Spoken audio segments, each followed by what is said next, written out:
Welcome to Legends of the Ball. I'm your host, Troy Curtis.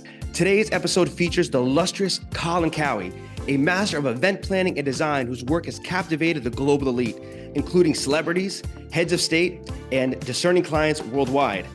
Colin's journey to the top of luxury events is as remarkable as his events that he creates. Born in Zambia and educated in South Africa, he has produced stunning events for high-profile figures such as Oprah Winfrey, Ryan Seacrest, Tiesto, Jennifer Lopez, Ben Affleck, just to name a few. Ladies and gentlemen, it gives me great pleasure to introduce Colin Cowie.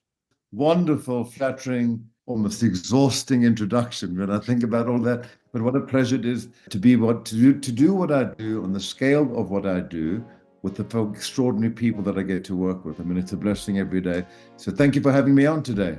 Colin, thank you so much for being here. So we would love to take it back from the very beginning.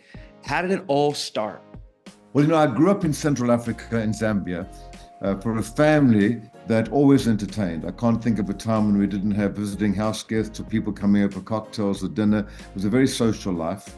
And at the height of apartheid, which I did not believe was a very fair system, and I didn't know what the future of South Africa would be, I decided to emigrate at the age of 23.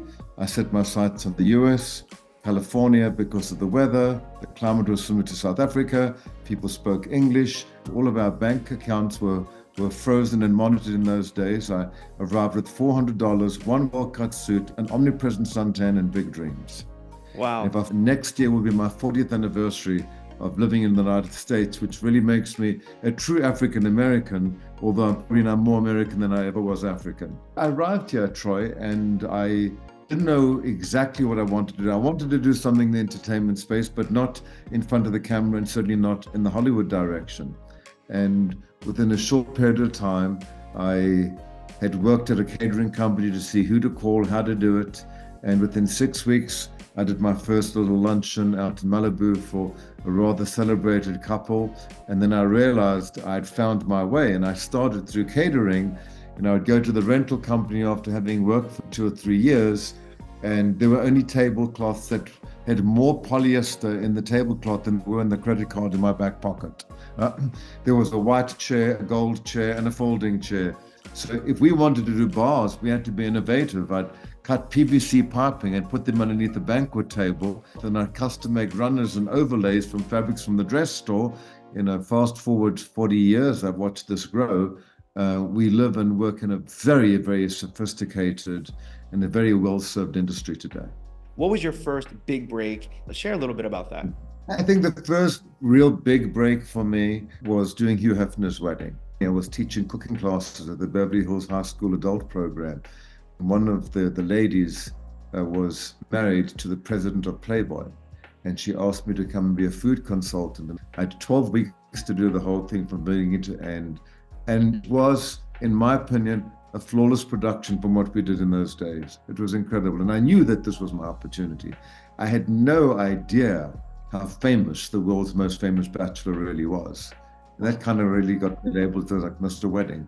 By that stage, my clients were Bruce Willis and Demi Moore and Nicole Kidman and Tom Cruise and Barbara Streisand. And then I think the best thing that ever happened to me was meeting Oprah Winfrey, who today remains one of my best clients and one of my most treasured clients. And the experiences that I got to have with her and the exposure that she gave me was just unbelievable, of another note completely. So extremely grateful. Tell us your first experience producing an event in the Middle East. Well, the first real big event I did in the Middle East was a massive event because it was the opening of Palm Island, Dubai, and Atlantis. So it really was more than an opening, it was the launch of a big brand. Right? And we threw, I think, what is still the largest pyrotechnics and multimedia show in the history of the world. It was incredible. We designed fireworks to be seen from satellites and from helicopters. It was designed to be seen by the media from above.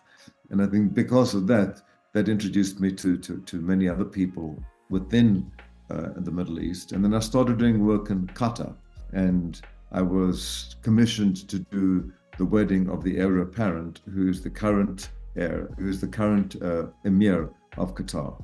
And that was an extraordinary experience. I mean, we produced a wedding for them in 3 months. for 2,500 people, with 75,000 square foot of custom dyed carpet, with 1.2 miles of gilded railing for all the different terraces that we had for all the seating. We built 20 kitchens for 2,500 people so that we could feed 100 people approximately per kitchen to be able to ensure that type of quality and service. I think it was like 7.5 miles of electrical cable, and I chartered 5 747 SP Boeing jumbo jets to fly all the equipment in to make this happen. It was a masterpiece. But how many people did it take to produce this? I think I must have flown in from the US and from Europe, at least 100 people of our own, maybe 1,000 or 2,000 people working on the ground. I've always said it's always about the team that you build around you. Some of my producers, Lane Sutton has been with me for 23 years, going on 24 years. If I fast forward to what we just did, 6 weeks ago, not even 6 weeks ago, a month ago for the opening of the Fontainebleau Las Vegas, that was 3,750 guests who attended. I had to figure out how do I make it black tie for 3,750 people. So I cast 50 fabulous women, all within the same height, similar body size.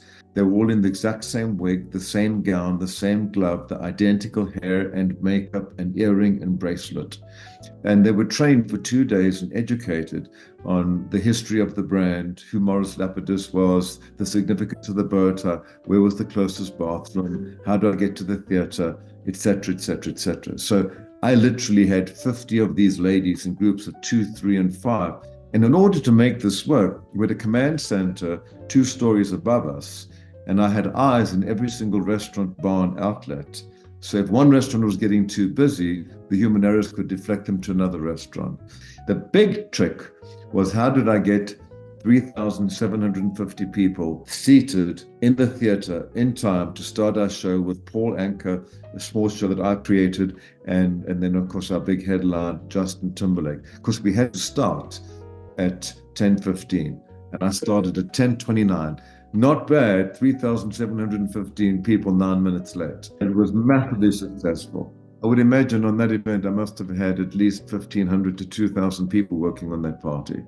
I think we had something like 1,200 walkie-talkies. A very good visual to look at 1,200 walkie-talkies. And so it was a fabulously successful event. Colin, all this experience from Hollywood to New York to the Middle East to Miami, all these years of experience, what would you tell your 20-year-old self today? It's been an extraordinary journey. I'm exceptionally and unbelievably and eternally grateful for the journey that I've been on and the journey that's ahead of me. Did I make every decision the right decision? Hell no. I fell and I bumped my head many, many, many times. But, I always said I went to the university and I graduated at the university of whatever it takes. And I graduated in knocks and falls, because every time I fell, I learned how to not fall again. It's when I use the analogy of surfing. Like when you're surfing and you're on a wave and you're down and people are looking at you and you're looking at them and you've got the wave, and you don't look at the downside like that. But the moment you fall off that surfboard and you're treading water, that's when you learn your hardest lessons. I would say that when I was young, I had the great hardware and no software, and now at 60, I've got the hardware is good, but the software has never been better. So grateful for every one of those lessons along the way, and the ones that are still ahead of me. Life is a progress, and it's a journey. If you could leave us with a quote, that would be great. Don't do tomorrow what you can do today. There you have it, ladies and gentlemen. Colin Cowie. Don't do tomorrow what you can do today. Thank you so much for tuning in to Legends of the Ball. I'm your host, Troy Curtis. And once again, Colin Cowie, thank you so much for joining us. Thanks, Troy. We'll speak soon.